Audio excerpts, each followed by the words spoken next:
बिस्मिल्लाहिर्रहमानिर्रहीम। अस्सलाम वालेकुम। मैं हूं आपकी मेज़बान सादिया मसूद और नाज़रीन, आज हम बात करेंगे कि हुकूमत जो है वो बड़ी डिफरेंट टोन में, बड़ी ऊंची हवाओं में नज़र आती है। पहले तो मीडिया को कंट्रोल करने की ख्वाहिश सामने आती है, फिर जजेस की तैनाती में मुदाखलत जो है सामने आती है, फिर इलेक्शन कमीशन के साथ जो है वो खुला मुकाबला सामने आ जाता है। अब एक और बात सामने आ गई है कि किस तरह से नौजवानों पर जो है पाबंदी लगाई जा रही है और जबरन इस्लाम कबूल करने के हवाले से एक बिल जो है वो पेश किया जा रहा है। हुकूमत ये बिल क्यों लाना चाहती है? सहाफ़ी जो है वो एहतजाज क्यों किया सहाफ़ियों ने? अपोजिशन इसमें क्या किरदार अदा कर रही है? इन तमाम सवालों के हम जवाब लेंगे। हमारे साथ इस वक्त मौजूद हैं सीनियर एंकर पर्सन जुल्फ़िकार राहत साहब। जी अस्सलाम वालेकुम। वालेकुम अस्सलाम। सर, ये हुकूमत की जो टोन है ये समझ नहीं हमें आ रही, आप बताएंगे अंदर की कहानी है क्या? सादिया, ये बड़ी इंपॉर्टेंट बात आपने की है कि एक तरफ हुकूमत का जोम, तकब्बर, मीडिया से लड़ाई, जजों की तैनाती में मुदाखलत, कोई शख्स इस्लाम कबूल नहीं कर सकता, खासकर यूथ के ऊपर पाबंदी का बिल, और साथ ही साथ इलेक्शन कमीशन के साथ एक वाज़े और खुला लड़ाई। तो ये बात समझ में नहीं आती कि एक ऐसे वक्त में कि जब आप कंटोनमेंट के इलेक्शन बुरी तरह से हार गए हैं, परफॉर्मेंस आपकी किस तरफ जा रही है, डॉलर कहां से कहां पहुंच गया है, एक ऐसा मौका कि जब आपकी पॉपुलैरिटी ऊपर जाने की बजाय नीचे की तरफ जा रही है। यानी अफगानिस्तान के अंदर जो बेहतर हालात हुए थे उसकी वजह से जो आपको पजीराई और रिस्पेक्ट और इज्जत मिल रही थी, वो सारी की सारी चीजें पाकिस्तान की सियासत के अगर पर्सपेक्टिव में देखें तो उल्ट जा रही हैं। अच्छा, इसको स्टेप बाई स्टेप अगर आप इजाजत दें तो हम अगर बात कर लें, मिसाल के तौर पे मीडिया से अगर स्टार्ट कर लें तो पीएमडीए का जो बिल आ रहा है, इसमें कोई शक नहीं कि ये एक ऐसे वक्त में आ रहा है कि जब आगे इलेक्शन है 1.5 साल बाद, तो इलेक्शन ईयर बेसिकली शुरू हो गया। अब इलेक्शन का माहौल बनना शुरू हो गया। तमाम पॉलिटिकल पार्टीज ने अपने वोटर को, सपोर्टर्स को एंगेज करना शुरू कर दिया है। कैसे वक्त में आपने मीडिया से लड़ाई शुरू कर दी है कि आगे इलेक्शन में आपने ये सोचना है कि ये मीडिया कहां खड़ा होगा। आपके बुज़रा एंकर्स का मजाक उड़ाते हैं, उनकी बेइज्जती करते हैं, अब तो थप्पड़ तक बात चली गई है। तो आगे इलेक्शन में आपके साथ ये मीडिया क्या करेगा? बजट ऑलरेडी आपने कट कर दिया है। तो ये एक बड़ी अलार्मिंग सिचुएशन है कि इसको आप एंड भी कर सकते थे, आप अगले सेशन में भी ले जा सकते थे। लेकिन मैं खुद भी चूंकि प्रोटेस्ट में शामिल था, हमने एक लीड किया, बड़ा जुलूस वहां पे पार्लियामेंट के सामने धरना भी दिया, लेकिन उसमें हमारा बड़ा सूदी मौकफ था सादिया कि देखें इसमें कुछ अच्छी चीजें हैं, कुछ बुरी चीजें हैं। आजादी सहाफत पे कदगन किसी सूरत में नहीं लगनी चाहिए। इजहार राय पे पाबंदी हम बिल्कुल बर्दाश्त नहीं कर सकते। लेकिन जो मीडिया वर्कर्स हैं, उनको जो कमीशन वहां पे गवर्नमेंट ने देने की बात की है, उनको राइट्स देने की बात की है, वो ठीक भी है। कुछ सेठ साहबान ऐसे हैं जो समझ रहे हैं इसको बहुत बड़ा थ्रेट समझ रहे हैं। तो ये पहली दफा हो रहा है कि गवर्नमेंट इस तरह फ्रंट फुट के ऊपर आके मीडिया से बराह रास्त लड़ाई ले रही है।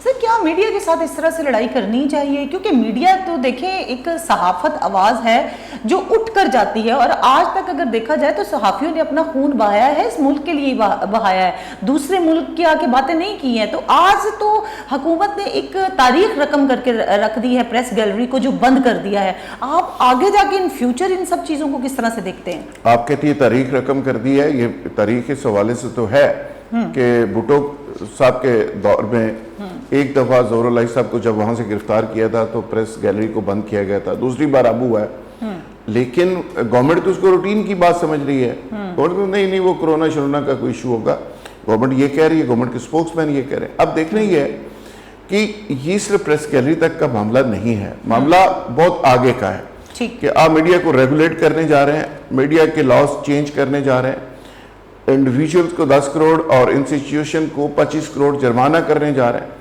फेक न्यूज़ की बात हो रही है। बहुत सारी ऐसी चीज़ें हैं जिस पे बैठने की ज़रूरत है और अफ़वाम व तफ़हीम से मामले को आगे ले जाने की ज़रूरत है। सर बात अगर फेक न्यूज़ की हो रही है तो इलेक्शन कमीशन के साथ भी एक फड्डेबाजी हुकूमत की शुरू हो गई है और आप ये भी देख रहे हैं कि इल्ज़ामात लगाए जा रहे हैं वफाकी वुज़रा की जानिब से कि ये अपोजिशन के साथ मिले हुए हैं या अपोजिशन का साथ देते हैं। तो क्या हुकूमत के पास सबूत मौजूद हैं? ये बड़ी इंपॉर्टेंट बात है कि अब इलेक्शन कमीशन के ऊपर जो इल्ज़ाम लगे हैं, आजम स्वाति साहब ने, ये फवाद साहब ने लगाए हैं, तो वहां ये डिस्कस हो रहा है कि क्या इनके पास सबूत है पैसे लेने के, देने के, बार्गेनिंग के, मिलने के और मुकमका करने के। तो अगर ऐसा नहीं है तो ये भी फेक न्यूज़ है। तो फेक न्यूज़ के बुनियादी तौर पे बड़े पहलू हैं। ये नहीं है कि पीटीआई के खिलाफ कोई बात करे तो वो फेक न्यूज़ है, अगर कोई किसी और के खिलाफ करे तो वो फेक न्यूज़ नहीं है। तो ये सारी चीज़ें बहरहाल डिफाइन होने वाली हैं, लेकिन इस स्टेज के ऊपर मीडिया से जो गवर्नमेंट की लड़ाई है, ये गवर्नमेंट की नेक नामी का बायस नहीं बनेगी। ठीक है, एग्जैक्टली। सर अब जरा कंटोनमेंट के हवाले से भी अब हम बात कर लें कि पीटीआई की हुकूमत ने मार का तो चले मान लिया है लेकिन बहुत कम नंबरों से, तो क्या ये अपनी मकबूलियत खोती भी नजर आ रही है? देखिए, कोई मार्का शार का नहीं है, इसमें पीटीआई की बड़ी पिटाई हुई है। ख्वाजा साद रफीक जिसको इन्होंने जेल में रखा, वो बाहर निकला, उसने 9 में से 9 की 9 सीटें जीत गया और वो तकरीर कर रहा है डिफेंस में। और साद रफीक ने कहा कि शेर के मुंह में हाथ नहीं डालते। तो नून लीग ने बड़ी पिटाई की है और पीटीआई को वो पिटाई फील हुई है, महसूस हुई है। आज इमरान खान साहब लाहौर आके बैठे हुए हैं, चीफ मिनिस्टर के साथ सामने बैठे हुए हैं और रिपोर्टें बन रही हैं और हारने की वजूहात मालूम की जा रही हैं।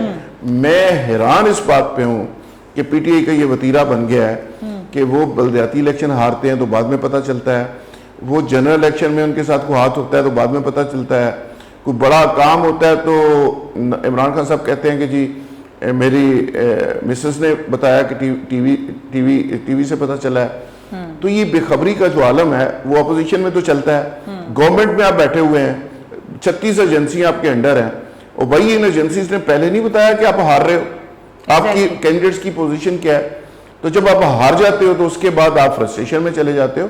तो मैं समझता हूं कि पीटीआई को अभी बहुत कुछ सीखने की जरूरत है और सबसे बड़ा इसमें जो बुनियादी पॉइंट है वो ये है, गवर्नर हाउस पे, चीफ मिनिस्टर हाउस पे, लाहौर की मैं बात कर रहा हूँ, जब तक नून लीग के लोग बैठे हुए हैं ब्यूरोक्रेसी की शक्ल में और व्हाट्सएप पे वो रोजाना मैसेजेस देते हैं नून लीग को और नून लीग के एजेंडे को आगे बढ़ा रहे हैं, तब तक ये मसले हल नहीं हो सकते।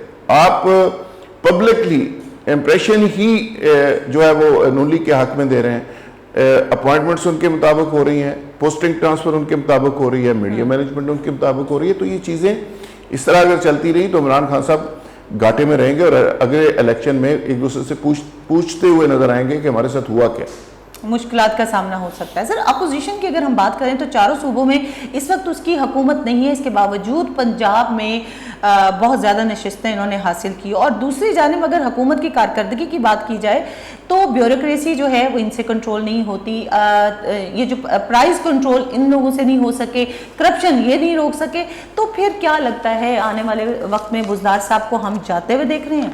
बुज़दार साहब तो शायद ना जाए, लेकिन बुज़दार साहब का जो बोझ है वो पूरी पीटीआई के ऊपर पड़ेगा और पड़ चुका है और पीटीआई को कोई जस्टिफिकेशन इमरान खान साहब को नहीं दी जा सकेगी। आप मुझे बताएं ना कि एक दिन पहले अलीम खान साहब जो कंटोनमेंट में मैटर करते हैं वो इस्तीफा दे जाते हैं, पीटीआई के जो सीनियर वजीर हैं।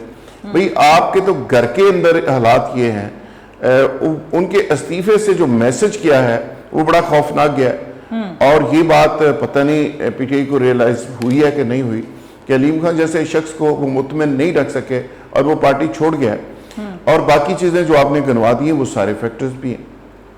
अगर ये सारी खिचड़ी जो पक रही है इसके पीछे आने वाला जो इलेक्शन है कहीं वो उसकी प्लानिंग तो नहीं आपको नजर? देखिए, आने वाले इलेक्शन का माहौल बन गया है और ये 1 साल 1.5 साल जो होता है वो इलेक्शन ईयर ही होता है। तो आने वाले इलेक्शन पे सारी पार्टीज की नजर है और अगर पीटीआई इसी तरह चलती रही और इसी तरह लेजिस्लेशन उल्टी सीधी आखिरी सालों में नहीं होती, ये पहले सालों में होती है। आखिरी सालों में आपने लोगों को खुश करना होता है, मीडिया को खुश करना होता है, सारे लोगों से बना के रखनी होती है। तो ये मुझे नहीं समझ आ रही कि कौन पीटीआई को गाइड कर रहा है, कौन लीड कर रहा है, कौन मशवरे दे रहा है। पीटीआई का बस मजमूई तौर पर अगर देखा जाए तो हाल ऐसे ही है कि ये आखिरी दिनों में बजाय इसके कि लोगों को रिलीफ देते और अपोजिशन को ज़रा फिक्स करते, अब अपोजिशन ऊपर चढ़ी हुई है और पीटीआई की पॉपुलैरिटी कम हो रही है। कम हो रही है। तो फिर आने वाले वक्त को आप किस तरह से देखते हैं, क्योंकि 3 साल तो गुजर चुके, 2 साल रह गए और आप कह रहे हैं कि डिलीवर करने का वक्त है और हुकूमत में जो है वो स्टेबिलिटी अभी नजर नहीं आती, एक चला जाता है दूसरी उसकी जगह अपॉइंट हो जाता है, तो मुल्क जो है वो बहुत बुरी तरह निगलेक्ट हो रहा है। मेरा ख्याल है 2 साल नहीं 1.5 साल रह गया और ये 1.5 साल में समझ लें कि इलेक्शन ही अब खेला जाएगा। अपोजिशन भी पॉइंट स्कोरिंग करेगी, गवर्नमेंट भी पैसे वैसे बांटेगी, लेकिन ये जो 4 पॉइंट्स आपने स्टार्ट पे गिनवाए थे, जजेस की अपॉइंटमेंट में मुदाखलत की बात, इलेक्शन कमीशन से फटा, सहाफ़ियों से फटा और ये इस्लाम के हवाले से लेजिस्लेशन, ये 4 चीज़ें मेरे ख्याल में गवर्नमेंट इनसे जान नहीं छुड़ा सकेगी। नज़ीर, हम आगे बढ़ते हैं क्योंकि हुकूमत की ओवरऑल कारकर्दगी की बात हो रही है, तो इसमें फिर इलेक्शन कमीशन के साथ जो फड्डा हुकूमत ले रही है, इल्ज़ामात लगा रही है, उस हवाले से भी हम बात करते हैं। सर, आप हमें बताइए कि ये इलेक्शन कमीशन के साथ जो हुकूमत का एक लड़ाई स्टार्ट हो गई है, हुकूमत किस तरह से ये सब चीज़ें अफोर्ड कर सकती है? देखिए, इलेक्शन कमीशन एक इंडिपेंडेंट बॉडी है और उसको लीगल कवर भी है। इलेक्शन कमीशन के साथ आप इस तरह ऑल आउट नहीं जा सकते, आप इल्ज़ाम तराशी नहीं कर सकते। और इलेक्शन कमीशन के साथ जो आपने गुफ्तगू की है और जो इल्ज़ाम लगाए हैं उसका सबूत आपको देना पड़ेगा। इलेक्शन कमीशन आपको नोटिस दे के तलब भी कर सकता है, जो कि वो कर रहा है। अब मेरा ख्याल है कि गवर्नमेंट के लिए बड़ी एम्बेरसमेंट होगी, सबूत इनके पास होगा नहीं। सिर्फ इन्होंने एक बेस के ऊपर ये बात खड़ी कर दी है कि चूंकि इलेक्शन कमिश्नर जो हैं पाकिस्तान के, वो एक सईद मेहदी साहब साबिक सीनियर ब्यूरोक्रेट हैं, उनके अजीज़ हैं और वो चूँकि नवाज शरीफ साहब के प्रिंसिपल सेक्रेटरी रहे और उस बेस के ऊपर उन्होंने उसको नथी करने की कोशिश की है। तो मेरा ख्याल है कि इस तरह की इल्ज़ाम तराशी से और इलेक्शन कमीशन के साथ फड्डे से गवर्नमेंट को कुछ नहीं मिलेगा, अपोजिशन का इसमें फ़ायदा होगा। और गवर्नमेंट 2023 के इलेक्शन में अगर इलेक्शन कमीशन के साथ इस तरह फड्डे में रहती है तो बहुत सारी चीज़ें ऐसी होती हैं जो इलेक्शन कमीशन के सिस्टम से ही होके चलती हैं और इलेक्शन उसके बगैर कंप्लीट नहीं होता। तो अगर स्टार्ट पे ही आप फड्डे में चले गए, इलेक्शन का माहौल भी नहीं बना अभी, तो ये अल्टीमेटली गवर्नमेंट लूजर रहेगी।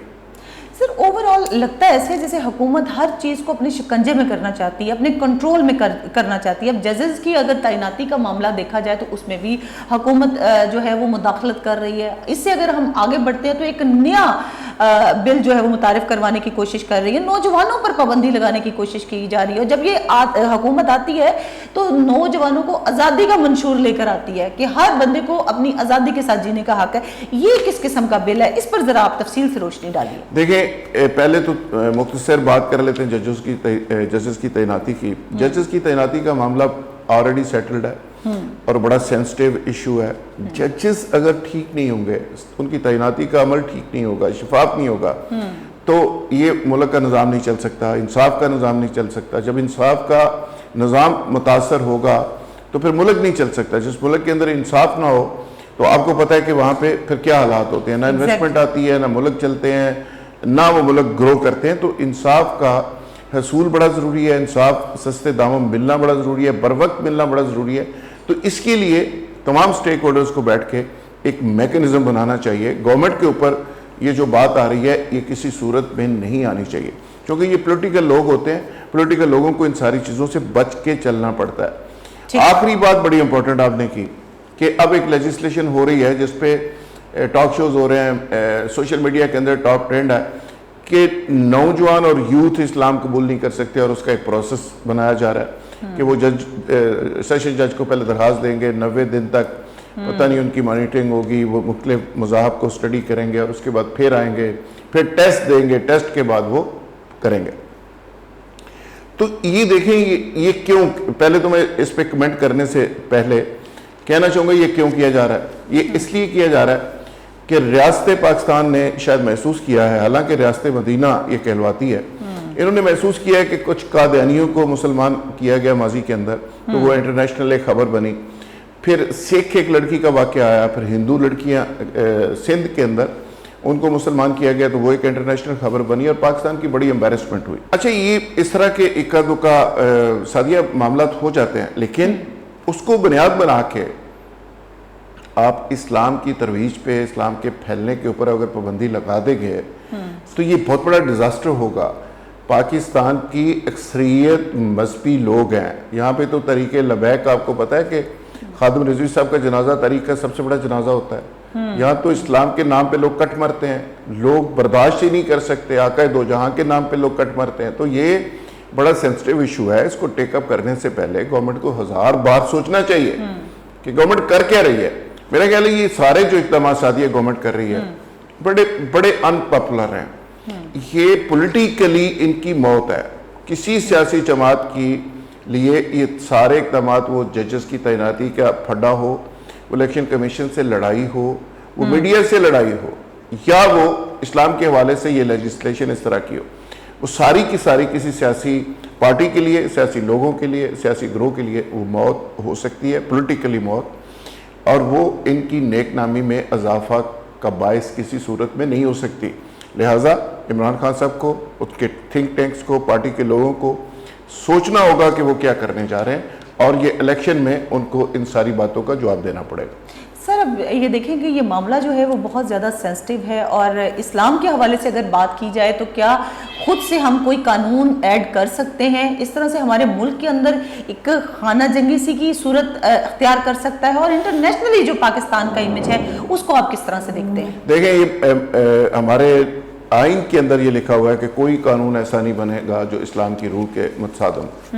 तो मेरा ख्याल इस हवाले से भी इसको देखने की ज़रूरत है, और ये इसमें कोई शक नहीं, एक मतनाज़ा बिल होगा।